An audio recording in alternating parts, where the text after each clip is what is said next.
All right. Good morning. We have with us today the famous Bram Cohen. How are you doing, Bram? I'm good.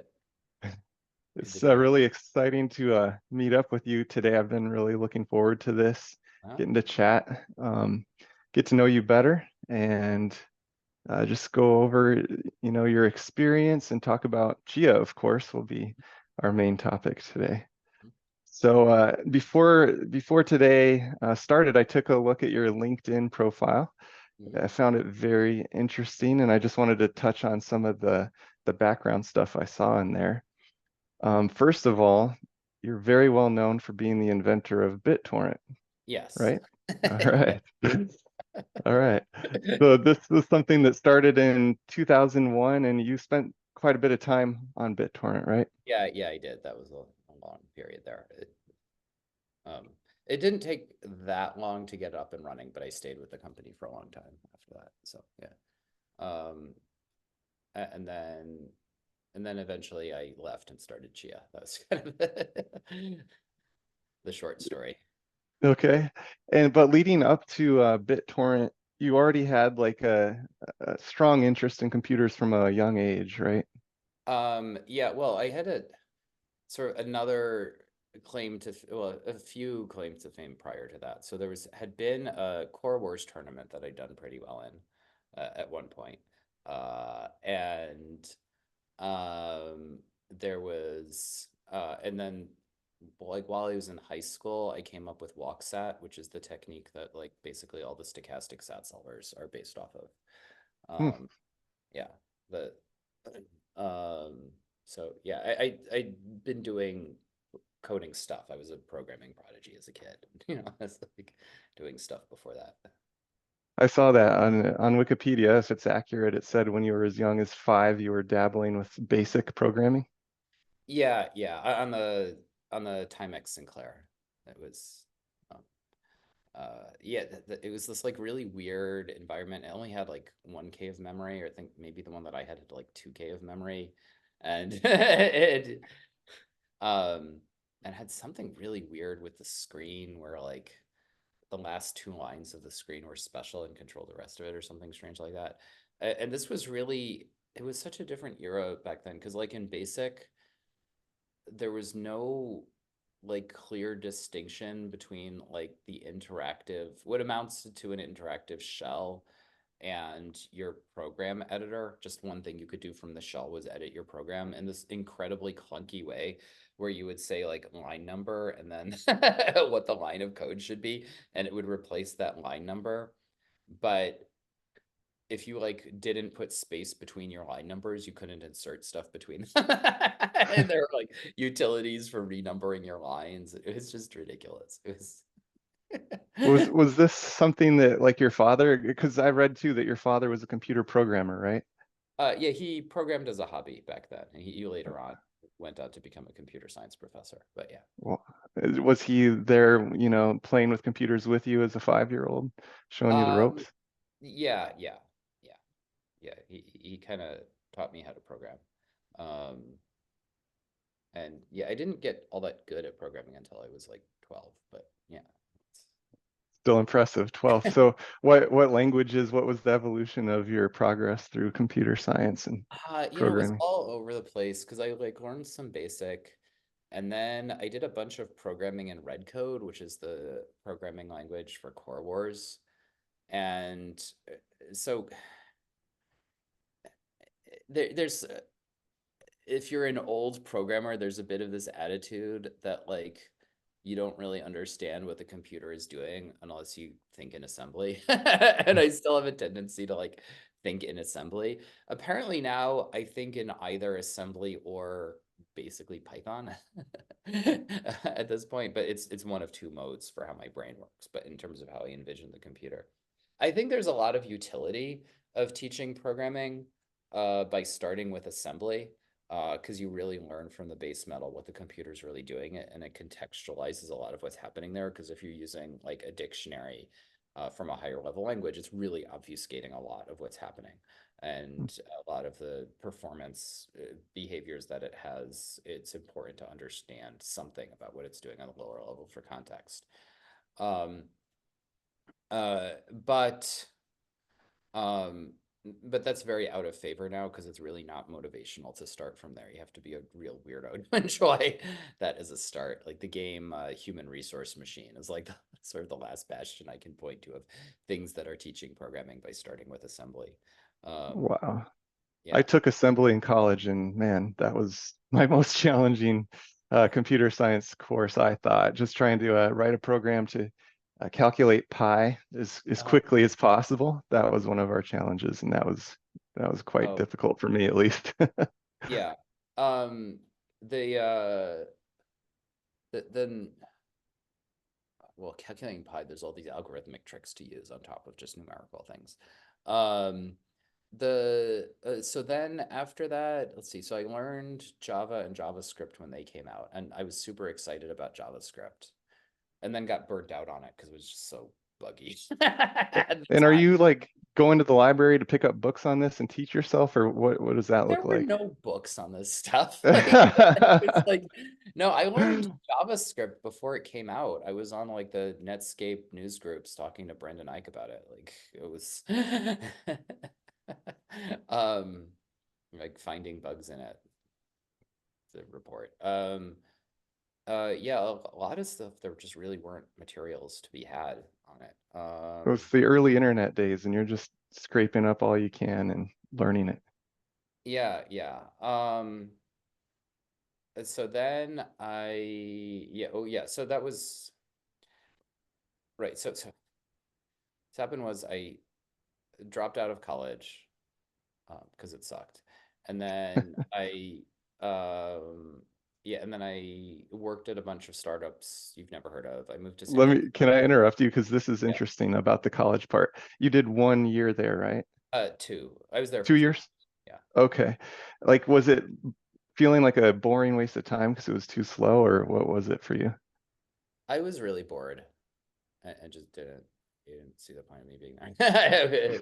But I had some math classes that were pretty good. I liked the economics classes that I had while I was there. But you know, the general stuff was bad, and the computer science classes were a disaster. They were like teaching in module 2 and stuff. It was just it was terrible. Um, uh, So sorry to interrupt you. So then you decide that's not for you, and you go on to do other things. yeah, yeah.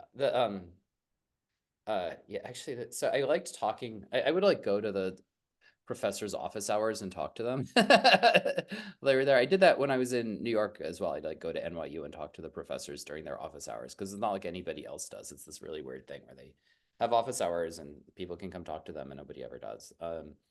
And actually, funny story there at in Buffalo. One time there was a professor who I like going and talking to him during his office hours. I was working on multiplication algorithms at the time. Was something I was interested in. And so I talked to him about that. And one time I go to talk to him, and there's already someone there talking to him, and uh, and he's like, "Oh, can you like come back later?" I'm like, "Oh yeah, sure, whatever." And he's like, "Oh no, wait, actually, this might be interesting." So he had this like sheet full of questions that he's been talking to this girl about, and so he um it shows it to me, and I take it and I start just saying the answers to the questions, going over them one at a time, just explaining it.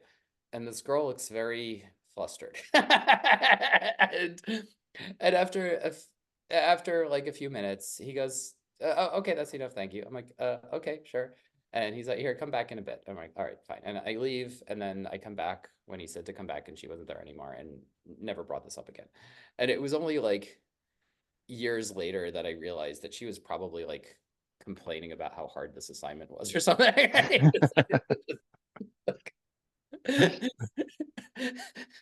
With no context, just like humiliate her over it without like explaining anything about who I was. So you've always had a very math focused type of way of Yeah, I was thinking about things. yeah, I was really I read a lot of Martin Gardner books when I was a kid, was really into that. And I was on math team in high school and was pretty good at that. I was like the third best in New York State in my year. So kind of not, not not US IMO team kind of level, but not that far below it. Um, sort of teetering on the edge of going to, it's teetering on the edge of being able to pass the USMO. Like had I actually studied for the USMO, I probably would have been able to pass it. But yeah, that was that was the level I was on for that. And what's the short story behind you founding BitTorrent and the technology, the protocol? Oh, Um, so so in 2000, basically mostly year 2000, a little bit 2001, I worked at this company called Mojo Nation, which was a cryptocurrency company. It was a little ahead of its time. Like, if there's a question of what do you call cryptocurrency, but if Ripple's a cryptocurrency, Mojo Nation was most definitely a cryptocurrency.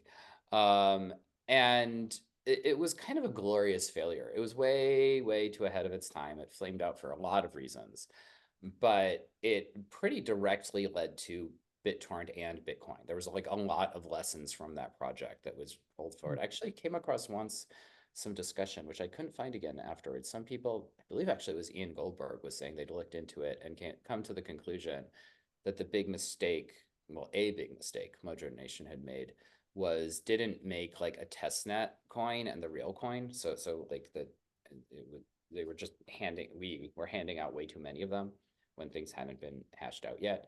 Um, and and apparently Satoshi read this and followed this advice and had a testnet with a testnet token that wasn't the real thing, so you could hand out lots of it to people so they could play with it during testing, and then uh, that was a really good idea. But yeah, no, there was a lot of like there are very few failures as successful as Mojo Nation. It was a truly glorious failure. So that one imploded for a lot of reasons. Being just trying to do too much, being way too ahead of its time.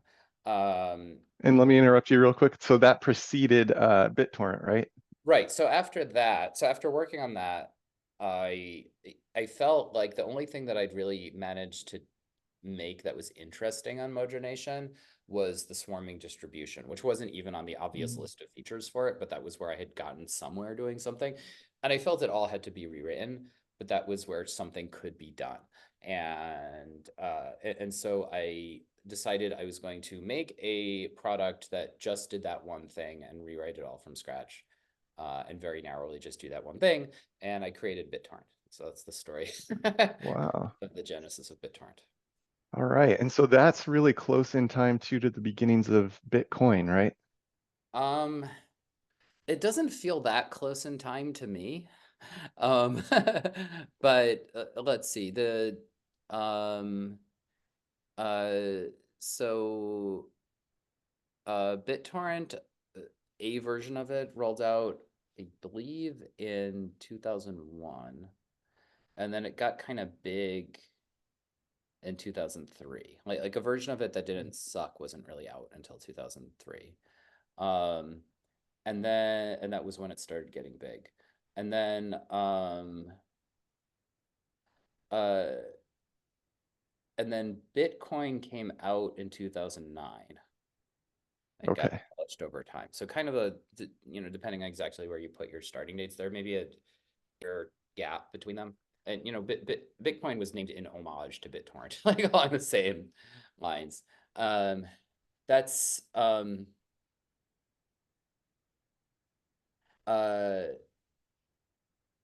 so that's a long time. I mean, that's 8 years, but it's more time has passed since then Mhm. than was that period of time. So I guess that doesn't seem like that long in that context of things. Were But you really involved with Bitcoin in its beginnings and watching not that? not in the slightest. Uh, Okay. so around I think 2014 maybe 2013 maybe it's somewhere around there. Someone convinced me, hey, Bram, there's actually something interesting going on here. You should look into it. Because I wasn't like, I knew people were getting excited about basically an asset bubble in Bitcoin. And there was at least one of them that I called where I think it was one of the notable people had just bought a bunch of it and bought it too fast. And there's a price run up and then liquidity disappeared and then the price crashed afterwards, which I predicted. So I was like, this is not. Obviously, this run up is happening because of normal supply and demand things, not some like macroeconomic crap. But, um, uh, but you know, I like working on technology. I don't like hyping, right? I Right. like to under promise and over deliver. And so I was like, yeah, get away from me. But then some friends were like, Bram, there actually is something interesting there. You really should look into it. So I looked into it and got excited about it, working on it. And uh, and then by happenstance, I somehow found out about the Bitcoin Wizards IRC channel.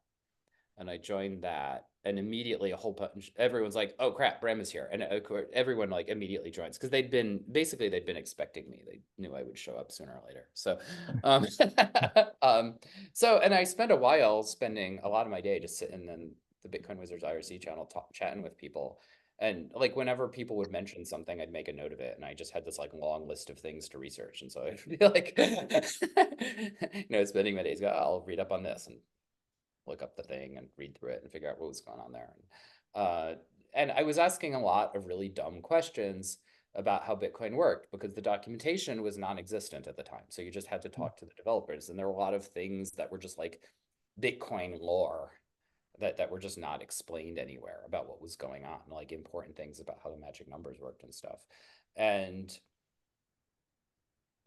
just even the like very basic explanation of how like a computer scientist thinks about it, about what is the core idea in Bitcoin, like it's kind of explained in the Bitcoin white paper, but not super well, and not in the way that like I as a computer scientist like envision it exactly. So that's um uh so that's so asking questions was really helpful there. And a bunch of other people like were really appreciative of this because no one would answer their stupid questions. But they could watch people answer my stupid questions. So yeah, that was a period of doing research there. Um, and then it was like there's all the obvious questions there of like how can this be improved, right? Like doesn't this like burn a lot of electricity doing nothing? It's like yeah, it does. Like how could we improve on it? Like well, that's kind of hard. So actually um like very early on there uh I was like I think doing something memory hard would be better, which is not true. And Andrew Polstra sent me a link to the Bitcoin Wizards to the Bitcoin Wizards mining FAQ, ASIC mining FAQ, which is making the case for saying that trying to be ASIC resistance is a pipe dream and a bad idea, which is basically true. And I got into an argument with him about it, and I was arguing in favor of memory hardness being an improvement, which, okay, I was wrong on that technical point. However, it turns out you can do better by using proofs of space, but to get them to work right, you have to figure out a lot more stuff. But actually, I need to get on Andrew's case to update. So anyhow, so we got into an argument about that, and I think I've won the argument, and I need to get on Andrew's case to update that fact to mention that proof of space and time is a thing. That's We're definitely going to segue into this for the Chia discussion. yeah. But so you're like communicating with other Bitcoin developers and learning about it. And do you at some point also do development on Bitcoin Core? No, I haven't done any development on Bitcoin Core. I gave a bunch of thoughts, suggestions, ideas. So I don't know if there are any specific things that you can point to that I suggested, or like yeah, I don't know. There might be things in Bitcoin development that I helped guide a little bit. I'm not sure. Like but Okay. I definitely discussed it with people. The Bitcoin code base is not a great code base. I actually wanted to start with the Bitcoin code base and work from there, but there just wasn't anything salvageable there other than just like the way of printing the 24 words, basically. Like um no, the Bitcoin code base has a lot of legacy horrible in it. And a lot of it's kind of very obvious that Satoshi wasn't actually a network protocols engineer. And he did a bunch of things really not well, and those things get really locked in. So it's like, to my mind, the way these things are structured, when you have a cryptocurrency, the way it's structured is that it's kind of this pyramid, right? At the base, there are algorithms, right? And above algorithms is, algorithms, including very much a consensus algorithm, right? And above that is a blockchain format. And above that are wire protocols.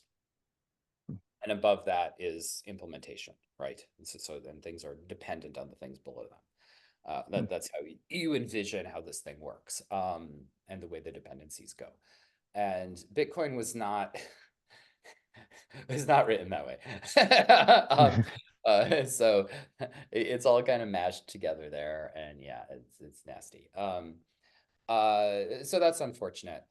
So in Chia, it's all rewritten from scratch, but I think the spirit is still there. Almost all of the concepts are very, very the well, at least the basis of them is very, very much ripped off from Bitcoin. Even though all the details have been changed. So by the time you're like deep into Bitcoin and learning about it and talking about it, they're already running ASICs at this time, and you're well aware of how much energy burn is going on and No, how this it was can. actually this was before ASICs became a thing. Okay. I saw that transition happen.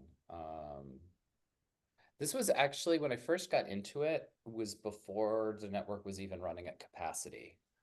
And I was like, hey, so among my dumb questions are, what's to stop someone from killing this thing just by DOSing it, by just with transactions? And it took a while of discussion before somebody dug up going, oh, yeah, here, look at this particular patch puts a block cap on the block size. Like, okay, well, that answers that question. Okay, how do you, what's to stop someone from like keeping anyone else from getting transactions in by just publishing lots of transactions? And Greg Maxwell was like, well, the plan is, and this hadn't been implemented at the time, but he's like, well, the plan is that you pay fees and there's just a fee market for getting into blocks. I'm like, okay, you could have just said that to begin with as part of the like to list upfront questions people are gonna have about this thing. But at the time, this hadn't happened yet. It was a plan. Like the logic for what transactions to include didn't even work this way. So Interesting. Okay. So, on the topic of energy, I was just perusing your LinkedIn resume here, and I see that you're an advisor for an energy company. yeah, well, the Flibe Energy, Yeah. so that's run by Kirk Sorensen, who's kind of the spiritual leader of the Thorium movement. That's his company, and I'm longtime friends with him. So yeah, I know a bunch of stuff about nuclear engineering. I can't claim to be a nuclear engineer myself. I sort of helped Kirk more with just sort of like business stuff. But yeah, I actually, nice thing about nuclear is there's kind of a lookup table of things that happen in nuclear interactions. So it's actually in many ways like not as complex as like organic chemistry. Hmm, So there's like a limited list of atoms and isotopes, and they have their half-lives, and they have their things that happen when they collide with each other. But you can run these relatively simple like pencil and paper calculations to figure out what's going on with them frequently. So that's kind of nice. all right. Um, is part of your passion about energy issues, like not being wasteful and Yeah, well, in terms of engineering things that are important for the world, right? Mhm. Like hard to get more important than energy, just in general. And yeah, if you run through the numbers, like the thorium energy looks just ridiculously compelling because like you're doing a really good job of getting just ungodly amounts of energy out of this thing, right? Most people don't know what that is, I'm guessing. I Oh don't know what yes. thorium energy is. So when you're doing nuclear energy, you're you're nuclear in general, nuclear writ large, the source of the energy is you're transmuting atoms and getting them to emit energy in the process of transmutation. right? Mm. So in fusion, you're taking hydrogen and fusing it together, right? Simplifying just a little bit here.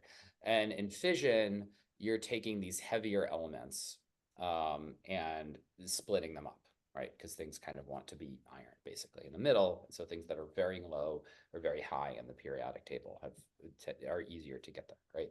So in terms of things that occur in nature that are reasonable to fission, there's basically three isotopes. There's uranium-235, uranium-238, and thorium. And 232, is it? There's the naturally occurring isotope of thorium, right? These are really these like outliers in terms of an island's stability out there. So these are things where in principle you can get energy by fissioning them. So if you're like comparing fission and fusion, the difference is when you're doing fission, you're using neutronium. That it's very hard to take atoms and smush them together because they don't like getting smushed together. Protons stop them. The protons are repelling each other. And so when you're doing fusion, you're just brute force overcoming that barrier. When you're doing fission, you're cheating a little. You're using element 0, which doesn't have this problem. It just gloms into things. It's not pushed away. That makes life a lot easier. Um, so yeah, so generally speaking, when you talk about fusion, things that use uranium-235 as their fuel are just conventional reactors, and things that use uranium-238, you usually refer to them as breeder reactors, and things that use thorium are also breeder reactors, but you say that they're using thorium as fuel. It gets a little. I can go on about it. It gets kind of deep in the weeds and confusing. I think that that's good. I mean, you know a lot of stuff, and I'll just plug your blog here real quick, bramcohen.com.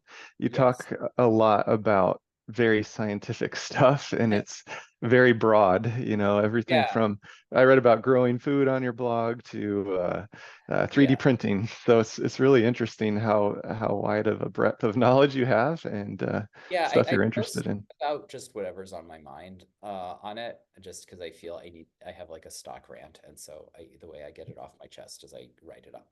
Um, yeah, and actually, it's the weird thing. Sometimes I write things that are I think just completely impenetrable. Like I've been writing stuff about merge theory lately because there's a bunch of stuff about just things in version control theory of how does a version control system work that were open questions that it would have been nice if I figured them out 20 years ago, but I didn't. But I figured them out just recently, so I've been posting about that, and that's leading up to me yet again writing a merging algorithm, which I've done Wow. repeatedly in the course of my life. But I think I've figured out how to like really make a better foundation of a version control system using certain techniques. So um, Wow. Let's segue from here then. So you into Chia. So yeah. you stop at BitTorrent around June of 2017, it looks like on your resume there, and then you start in August of 2017 at Chia, or you start the idea of Chia. Yeah, no, there was no gap between them. I just stopped Yeah. working on it and started. I had thoughts on what I wanted to do, but nothing written yet at the time I made that transition. Um, What was like the very beginnings of Chia? What was the seed that was planted in your head, so to uh, speak? well, I had this plan of using proofs of space and time. That was the idea. So I'd figured out what I really wanted to do as proofs of space, and I'd figured out enough technical things that I knew that you needed proofs of time to actually make it work. Um, Now, to pause there, proofs of space and time is what we're talking about on that pyramid, the fundamental level of yeah. consensus, right? Yeah, So those are the algorithms of consensus, and the then algorithm of consensus, whereas Bitcoin would have just been plain old proof of work in your ASICs. yeah, no, Yeah. like there's this huge chunk of the entirety of the code base of Chia that's there to replace one line of code in Bitcoin. It's like Bitcoin is just using SHA-2. It's just calling SHA-2. Where in Chia it has to do a lot more.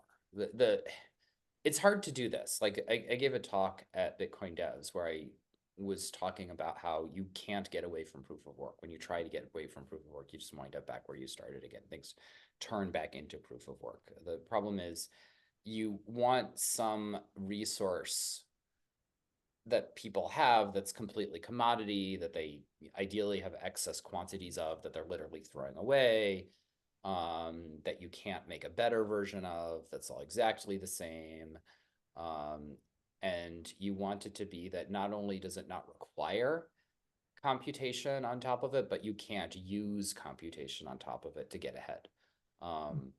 And the only resource that fits the bill is storage capacity. And even when you've identified that as the resource, actually coming up with algorithms which have the property that you can't use computation to get ahead with it is very, very difficult. That's a truly massive attack surface of people can be as clever as they want on their own machine doing their own thing. And so I did come up with a pretty good solution for it. It turns out there's some issues with it because people have figured out ways of doing some grindy things on Chia proof of space. So we are now working on a new proof of space algorithm. That's actually going very well. It's good that I didn't try to iterate on it immediately, that I kind of waited until it became clear what it was that people had figured out, so that we had context on everything. So like I did a pretty thorough analysis of our proof of space stuff. You know, we got it pretty far with making good plots and everything. And there were just like a few things that we didn't realize. And, you know, you put a giant pile of millions of dollars up for grabs and people can improve on things, they do it, right?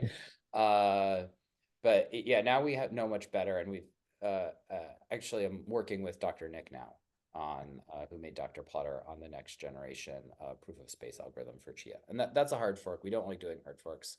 But you know, for something security related, in particular at the consensus level, it's really warranted to do that. So that's going to be, yeah, working on that now. That process is actually going really well. It's really nice that we have a good understanding of what of what the attacks are. So Right. could not have done it sooner, unfortunately. Yeah. Okay, so you had this idea of there's at a very high level, there's resources that are untapped that would be better than just raw, pure work energy that Bitcoin is doing with ASICs. Yeah, And particularly space. Yeah, and then you have this, you have many problems here. One is the sheer just, you know, attack surface of people being able to be clever and use space. Another one is a much higher level one where you've made it really not cost anything to do lookups. So what's to stop someone from just running forward with millions of different alternate histories and picking out one that works out better for them? And it turns out that is a solvable problem, which is kind of surprising. Um, uh, the it turns out, well, at a base level, the very first thing to realize is just magically, even if someone has infinite resources to just do every alternate they could ever possibly come up with as they're doing it, they only really get like a factor of E over it, like a little less than 3 under ideal circumstances, which is really surprising. Actually, that really shocked me when I realized it. That was really quite something. But but you need to institute proofs of time in the thing to make that happen. So even using proofs of time very naively in the thing actually really gets it within the realm of being secure. And it doesn't really get you where you want to be, but it makes it behave pretty well. And then if you are very, very careful about how you stitch together proofs of space and time together, then you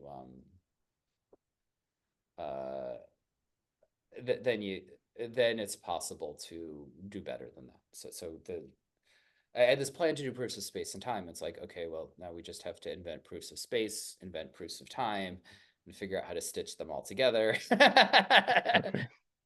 Design some So kind chain programming environment, and then we're good Wow. to go. So part of this whole equation is you're also thinking of VDFs and Time Lords and all that type of thing. Yeah, well, no, the plan was to have Time Lords. Well, Yeah. it wasn't yet clear that you could get away with Time Lords being available for everyone, that people wouldn't have to do their own VDFing. So that's one of the features you want out of the design of the protocol as a whole. The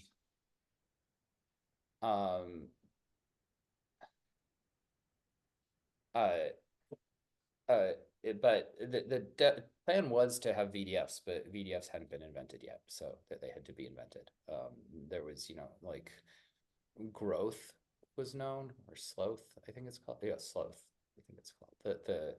There's a not very good one of finding square roots in a particular type of field, but it's very, that one is very limited in what it can do. It can get you a factor of like 200 or something, or maybe like 1,000 if you At really. this point, are you thinking of all this stuff on your own, or are you working with other people who are thinking with you on this Um, stuff?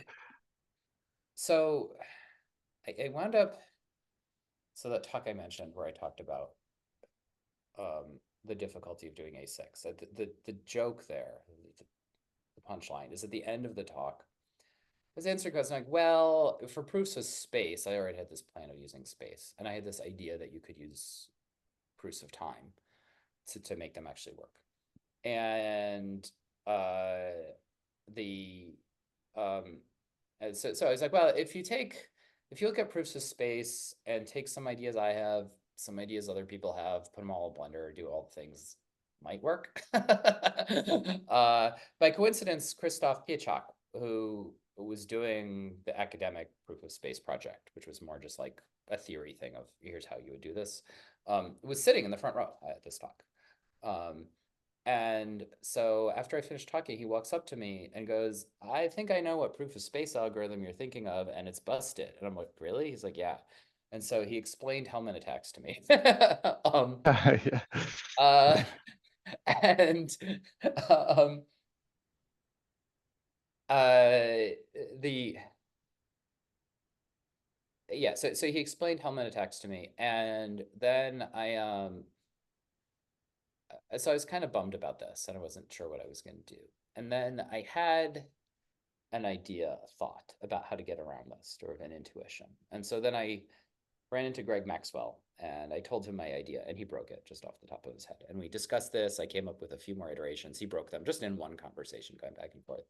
I'm like, okay, I'll think about it some more. And then I did, and I had a new idea. And I ran into Greg again, and I told him my new idea, and he broke it. We had another conversation. Like, okay, I'll think about it some more. And so I had a new iteration, ran to Greg. I told him my new iteration. He goes, I can't break that. I'm not saying it's secure. I'm saying I can't break it.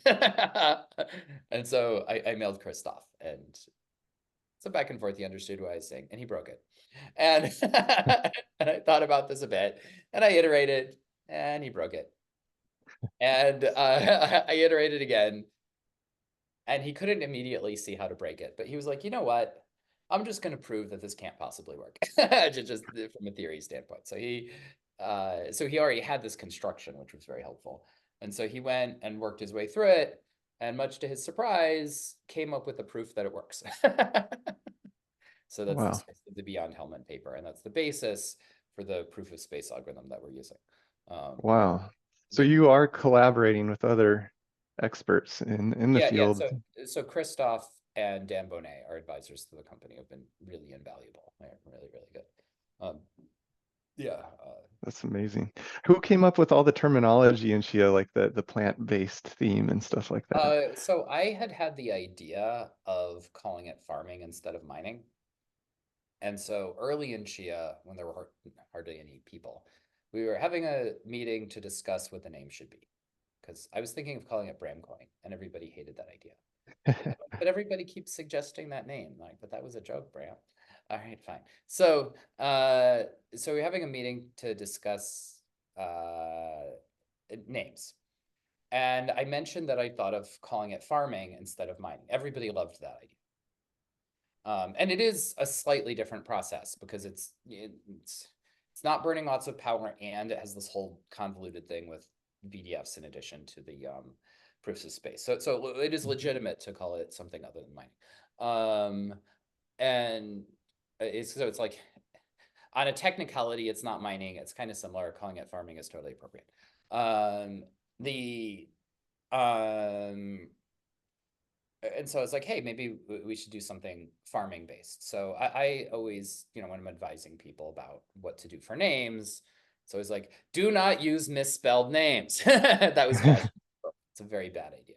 So it's like, what you should do, the criteria for a name should be that somebody should be able to see the name, mention it to somebody else at a party, that person searches for it and they find it, right? This is just the technical requirements of what you want out of a name. So um so I was like, okay, farming. So I did some searching, and Wikipedia had a list of grains. Like, okay, cool. And so I just went down the Wikipedia list of grains looking for something that's easy to spell, has positive associations, and is available from a trademark standpoint. That's what I was looking for. And Chia was the obvious winner. So Chia it was. And then we used 99 Designs for a logo. It had Oh, experience with knowing how people always want to redo the logo all the damn time. So I'm like, no, we're going to have our branding assets before we have much of any employees, and no one's touching the branding assets. And so we did 99 designs, and there was this one design that did that had the leaf in the sea, and I liked that. So we got that, and then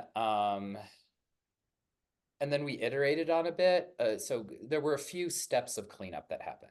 And I contributed to this a little bit myself because the A was like a print style A. It's really weird when people handwrite an A and a printed A. They're two different A's.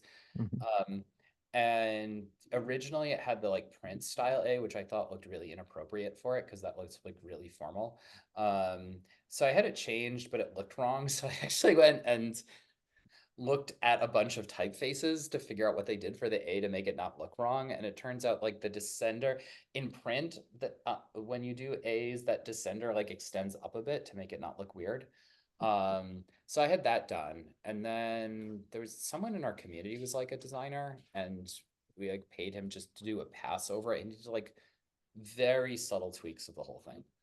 I'd already done, there were a few tweaks that I'd specifically said, like maybe just two. So there was the A I did a lot think of, and also like the way the C hits the H, it was like at a weird angle. I said, no, that should be exactly vertical. So it like lines up nicely. And then, yeah, this person did just like subtle tweaks over the whole thing to just kind of visually clean it up a little bit. And this thing I don't know how to do, but people who are really good at it will subtly tweak everything and it looks a lot better. Yeah, so then we came up with that, and I stashed away the files because, of course, people misplaced them afterwards. And then I like dug them up again. Like, okay, everybody, here's the branding assets. So yeah, so to this day, sometimes people like use old versions of the Chia logo on things, and we're constantly getting on their case going, that's the old version. Use the new version. Here is the new version. Yeah. When you have your branding assets, like the name is a lot more important than the visual. It's good to have a good visual, but it should be based off the name, right? It's good to make it be your word mark with a visual element to it. And it should be like a nice proportion rectangle. That's the advice. I have a mostly technical approach to this. I don't claim to be like a designer or anything. This is about as much design as I ever care to do, but I cared enough about getting our logo right. I put time and effort into making sure that was done, in particular before we had much of any people. And we've made very clear that we're not revisiting the logo. And like one of our PR places like, yeah, we think your logo is really good. And Gene was like, that's great, because we wouldn't be changing it even if it wasn't. So Good. I like it. Yeah, I like the logo. It's come out good. I remember when I first learned about Chia for the first time, it was pre-mainnet, and I hit your website and was reading all the terminology coming from Ethereum proof of work on a GPU mining world. And I was like, this is really interesting. Like you make plots, which Yep. are big, huge files, and you farm those plots, which Mhm. is kind of like mining. They're Yeah. similar to. And I just thought it was really interesting. The smallest unit of XEH is a mojo, which I assume comes from your Mojo Mojo. Nation Yeah. history. Okay. Yeah. We had a discussion of what it should be called. And I just declared that it was called a mojo. We did not have a did not have an extensive thing. So a one Chia is 1 trillion mojos. Uh, yeah, um, there were a lot at Mojo Nation. There were a lot of Austin Powers references, and so I thought having a well, it, in Bitcoin, I think it's like a Bitcoin is 100 million Satoshis, which everybody absolutely hates because it's not a power of 1,000 and it's a real problem. So it needed to be a power of 1,000, and I wasn't sure whether to make it a billion or a trillion, but in the interest of making colored coins easy, I decided it was going to be a trillion. So that's how that was settled on. But it did work out that it's a trillion mojo. So it's like I guess that leads to another question I wanted to ask you about, and that is the tokenomics of Chia XCH. Were you the brains behind that, or were those meetings where you have to hash out, the pre-farm Oh, question and the that was me and Gene. We had discussions about it. Naval gave some input into our plans. Yeah, it was that's such guesswork. And it's really weird because like there's this word on straight. Oh, they kept an absurd amount for themselves. It's like, well, what else are we supposed to do with what we made? It's like only in the world of cryptocurrency is keeping what you made considered unethical, right? Like, but then you get these like things people are like, oh, well, if you Nick Carter had this ridiculous idea. Oh, well, what you should do, what's ethical is instead you like just don't tell anyone about what the mining algorithm is going to be and make ASICs before you announce the mining algorithm and you get to do all the early mining. It's like, oh, that's not sketchy. Yeah, no, better to just say no. Like this is a normal capitalist world. We get something, we get to keep it. Um, but we actually are giving out a lot of Chia and Sunsets because the farming schedule is, giving quite a bit to farmers here. So the tokenomics that we have looks really normal if you count in all the bullshit loopholes that are used elsewhere because there's no developer fund, there's no airdrop, there's no ICO.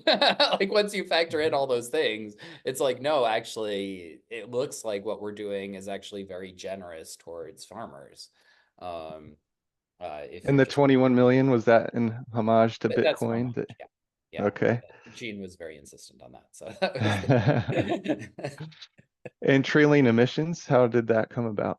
Oh, just very, very scary things happen when you don't have trailing emissions. So in the interest of keeping that from happening, we set it up so that you have these like repeated halvings and that stops. So So that was from day one of your thinking about this as a blockchain, that would yeah, be part of I it. thought through what happens when you're living off of nothing but transaction fees, and it's really scary. So that was Yeah. that was how that decision was made. Okay. All right. Well, I want to get to some community questions here. The first one we have is, what in your Chia journey so far has surprised you the most? What has surprised me? Oh, gee. I mean, actually pulling it off has really surprised me. I'm always telling people when I give them advice about, entrepreneurship, like I stumbled into being an entrepreneur. That was not a plan on my part. It happened. But when other people want to know about how to do this, so I'm always telling people, you should do a business that's like an enterprise thing. You're writing software that's like for internal use within a business so that everyone's using it at work and the business models are really straightforward, and you shouldn't be pushing the envelope technologically. You can do one stupid thing, right? Maybe have one hook of something new that you're doing that's like technically challenging, but for the most part you should be like working on things that are not sexy, that are based on proving technology, that are more about execution and deployment than anything else. And so you should not be doing consumer internet, and you under no circumstances should have invent new math here anywhere on your product roadmap. Now, I'm a bit of a hypocrite on this advice, which I like to think makes me qualified to give the advice, having lived it. But yeah, I love working on the actual, underlying tech. So it kind of pulled off a shenanigan here of making it happen. In terms of, but it was a plan. That was always the plan, right? The proofs in space and time was always the plan.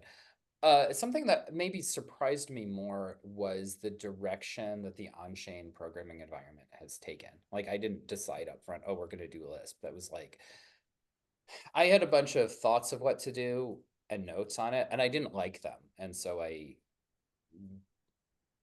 put together my notes and I handed off to Richard. I'm like, here, figure out something. I don't know what to do. I don't like what I've come up with.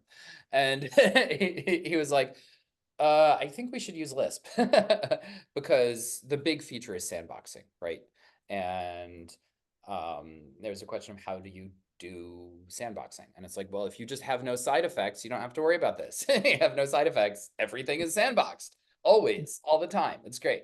So that's how we decided to do that. And then there was this other big question of how do you have capabilities, right? I knew we wanted covenants and capabilities, and covenants are relatively straightforward.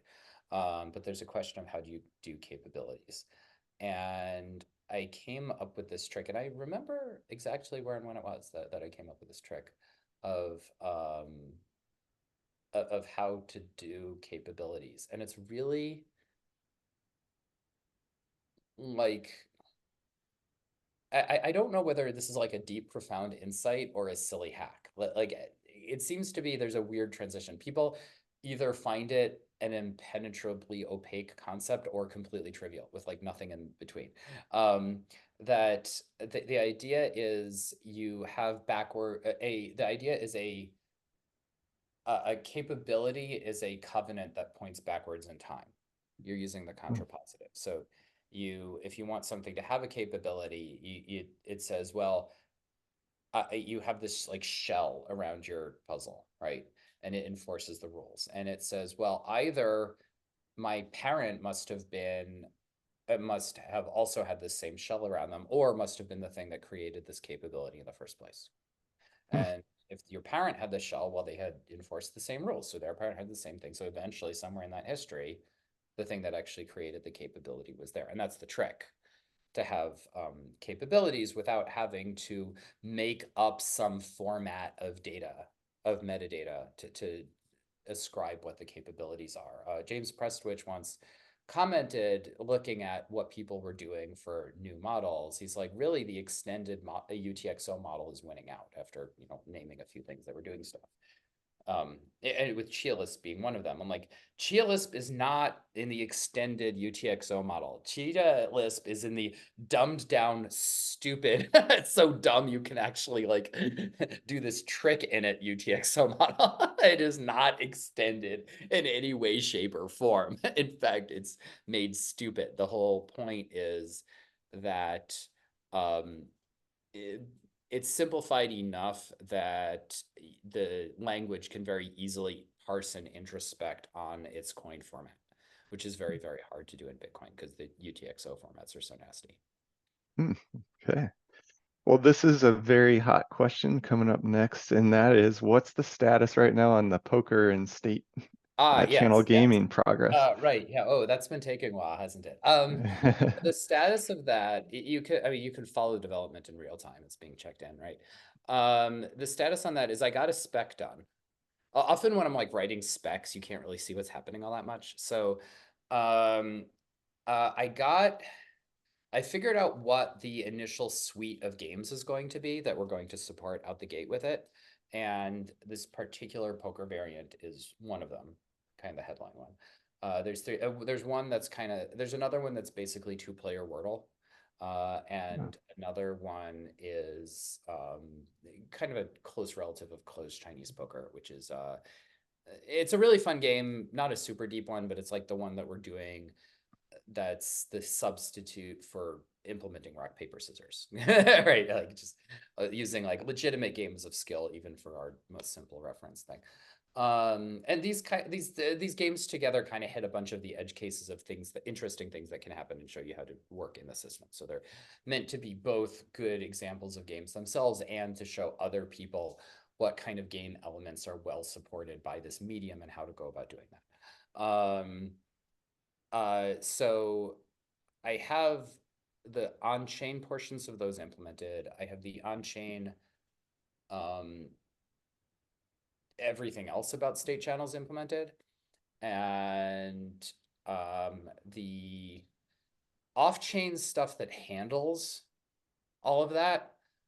I have, for one of the 3 games, I have the logic that I should have played the game and need to update it now. For the things that actually handles the channel, I got a spec of that done, and recently Art implemented it, or well, it was pair programming where I'm explaining to Art what everything says. He's like typing, and he's still working on wrapping his brain around it. He's debugging it now. He's in the process of debugging that pretty big chunk of code, and getting to a more thorough understanding of what's going on in it as he's doing that. So very clear line of sight to getting that done. Remaining things are, there's the layer immediately outside of that one, which I've also written a spec for now, that is thankfully smaller than that one, where we're going to have to go through the same process again, where we, I guide Art through implementing it. He does tests and doing that. And I'm working on the off-chain things for playing all 3 games now. So once all of that is complete, working and debugged, which is, a bit of a process, but this is all very line of sight now. The hard part was just figuring out the spec, figuring out all the subtleties of how our stuff was prior to, but then all the subtleties of how do state channels work here, and a lot of very involved things there. But the really nice thing here is, although all that stuff is very subtle, it 100% works. It absolutely does everything it does exactly it claims to do.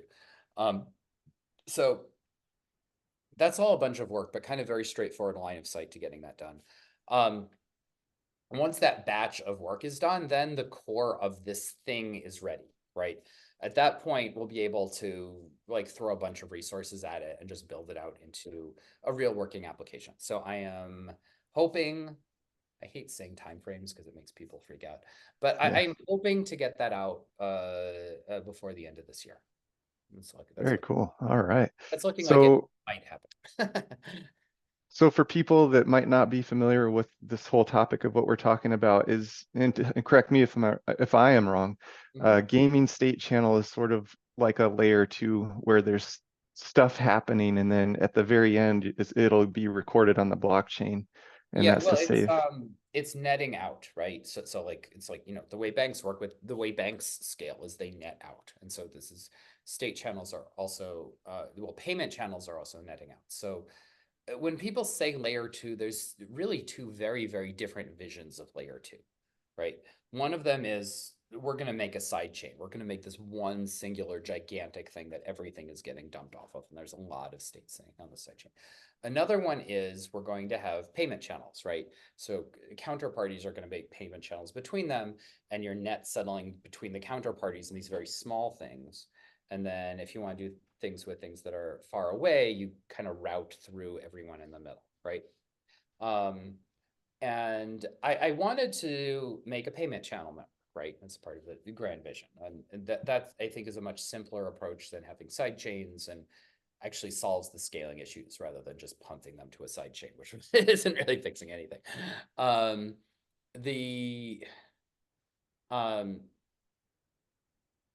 But the problem with having a payment channel network is it's really hard for reasons that are really dumb. that in order for it to work, you need people providing liquidity, which means you need people plopping down real money and having real business relationships with other people they're interacting with here. And that's not a technology problem. It's a business problem, and it's really a difficult one and sucky to work on. So I didn't want to deal with that. So I decided instead what I was going to do is do gaming, where the idea is if you want to do like a poker session against somebody else, you open a state channel to them, and then you play your poker session over that state channel, and at the end of that session, you shut down the channel.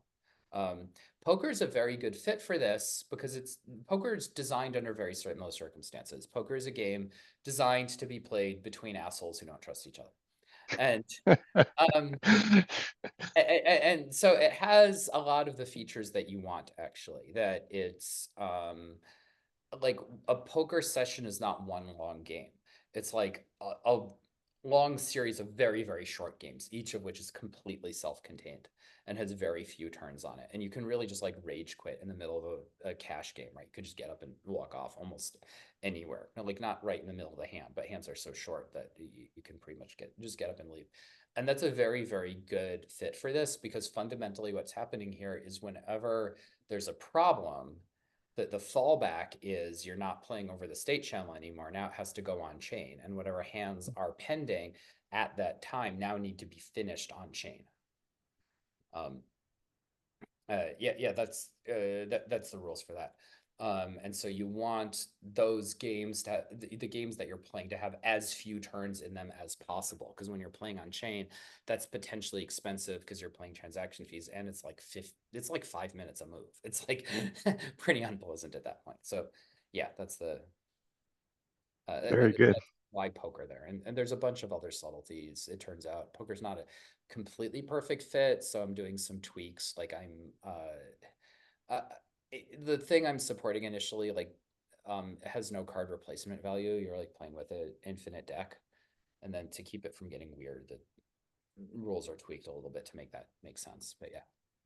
Man, that's exciting. I think a lot of us are looking forward to seeing that unleashed, and we can all check in on the GitHub and see stuff as it's happening. Yeah. Well, I think it's going to be really compelling. Just the high level features are massive with it. The game's a tiny bit quirky, but it's recognizable. And the big features are there's no casino and there's no rake. Like you're playing poker with no rake. And in addition to not losing money to a casino, this also puts it in a very different legal regime, that you are now legitimately, no nudge, nudge, wink, wink. You really are just playing a game of skill for money directly against one other person. And that is legal in many, many more places than playing in casinos is. So that's really going to allow for a lot more people playing this stuff than has been happening so far. Yeah, that is great. Well, the community asked a ton of questions, but I don't think we're going to have time to get through them all today. Maybe another time we can have another talk.